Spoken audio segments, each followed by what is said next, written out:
হরে কৃষ্ণ। মহাপ্রসাদ চ্যানেলের আজকের রান্নায় সবাইকে স্বাগত।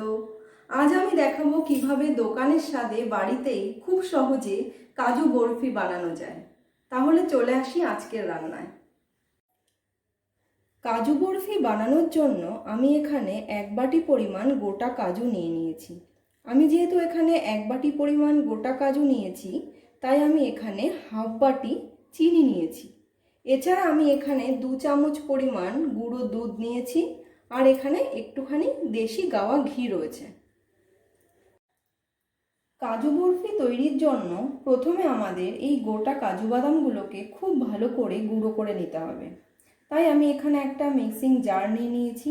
এবার এই জারের মধ্যে কাজু বাদামগুলোকে দিয়ে আমি খুব ভালো করে মিক্সিতে এই কাজু বাদামগুলোকে গুঁড়ো করে নেব। আমি এখানে মিক্সি ব্যবহার করছি, আপনারা মিক্সি না থাকলে শিলনোড়াতে এই কাজু বাদামগুলোকে গুঁড়ো করতে পারেন।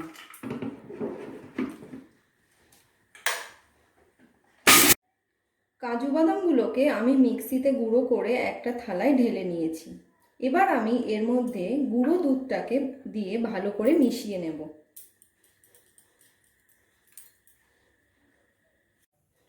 গ্যাসে আমি একটা কড়াই চাপিয়ে দিয়েছি। এবার এই কড়াইয়ের মধ্যে হাফ বাটি চিনি দিয়ে দিলাম, আর হাফ বাটি জল আমি এখানে দিয়ে দিচ্ছি। চিনির সিরাপ তৈরি করতে হবে এখানে।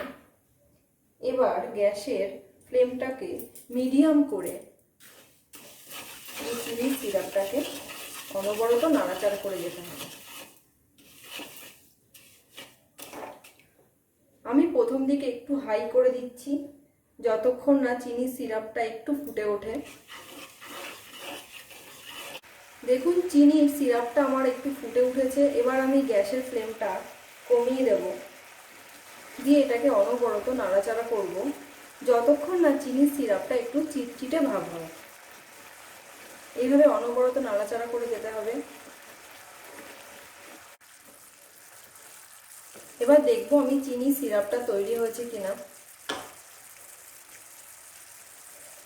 দেখুন একটা চিটচিটে ভাব চলে এসছে। এই যে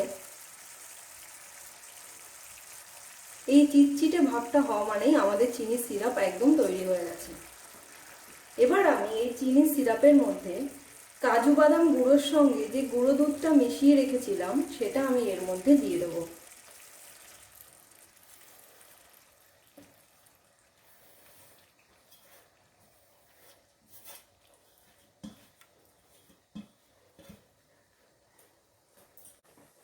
এবার আমি এই চিনি সিরাপের সঙ্গে কাজু বাদাম গুঁড়োটাকে ভালো করে মিশিয়ে নেব। এই সময় গ্যাসের ফ্লেমটা কিন্তু একদম কমিয়ে রাখতে হবে, না হলে নিচে ধরে যাওয়ার একটা সম্ভাবনা থেকে যাবে। কম আঁচে খুন্তি দিয়ে এরকম করে ভালো করে নাড়াচাড়া করে যেতে হবে অনবরত, যতক্ষণ না এটা একটু ঘন হচ্ছে।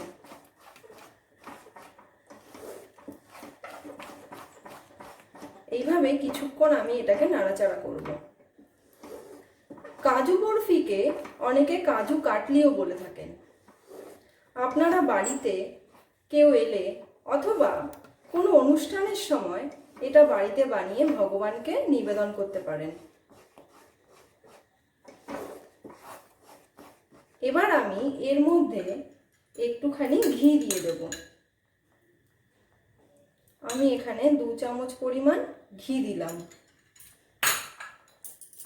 এবার ঘিয়ের সঙ্গে কাজু বাদামের যে পেস্ট, এটাকে ভালো করে নাড়াচাড়া করে মেশাবো।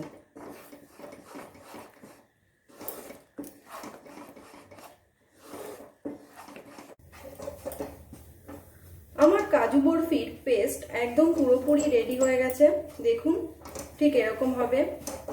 এইভাবে কাজু বরফির পেস্ট তৈরি করার সময় কড়াইতে যদি একটু ঘি দিয়ে দেওয়া যায় তাহলে এটা খেতেও খুব সুন্দর হয়, ঘিয়ের একটা খুব সুন্দর গন্ধ আসে, আর কড়াইয়ের নিচে এটা ধরে যাওয়ার সম্ভাবনা থাকে না, এবং কড়াই থেকে খুব সহজে এটাকে ছাড়া ছাড়া হয়ে যায়। দেখুন কড়াই থেকে কি সুন্দর করে এটা উঠে আসছে।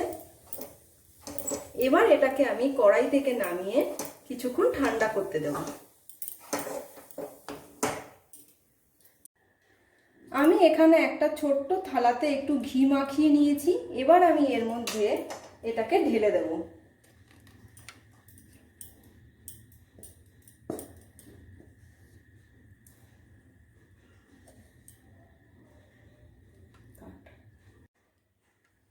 কাজু বরফির পেস্টটাকে আমি একটা থালাতে ঠান্ডা হওয়ার জন্য ছড়িয়ে দিয়েছিলাম।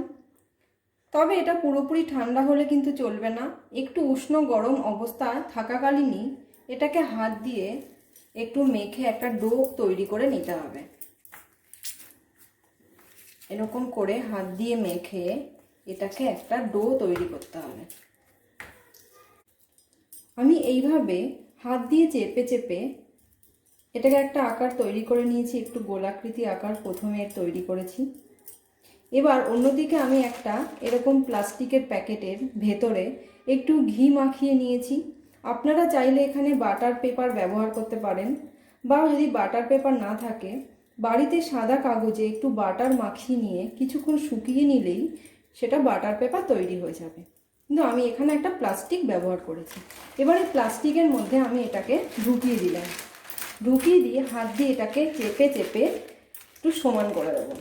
এবার একটা বেলনির সাহায্যে আমি এর ওপর থেকে একটু হালকা করে করে বেলে দেব।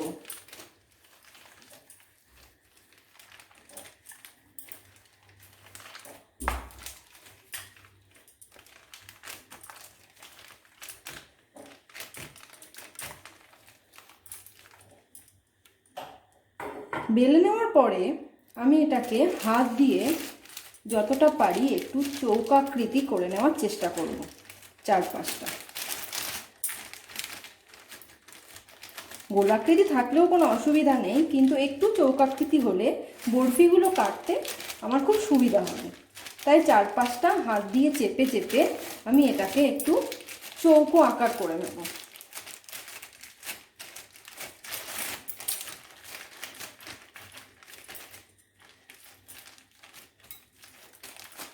কিছুটা চৌকাকৃতি আমি করে নিয়েছি।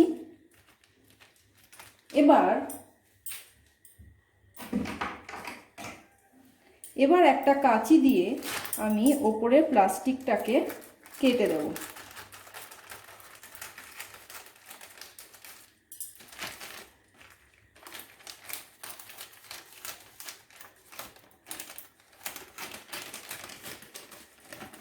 দিয়ে এটাকে 10 মিনিট একটু রেখে দেব, যাতে এটা একটু ঠান্ডা হয়ে যায়। 10 মিনিট বাদে আমি একটা ছুরির সাহায্যে এটাকে বরফি আকৃতিতে কেটে নেব। একটু চেপে চেপে কাটতে হবে।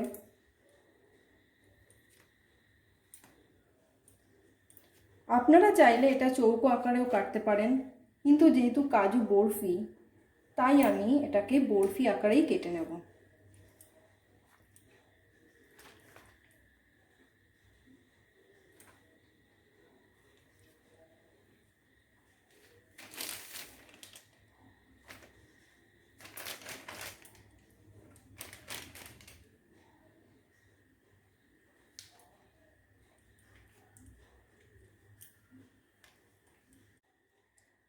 কাজু বরফিগুলোকে আমি কেটে একটা প্লেটে এগুলোকে তুলে নিয়েছি।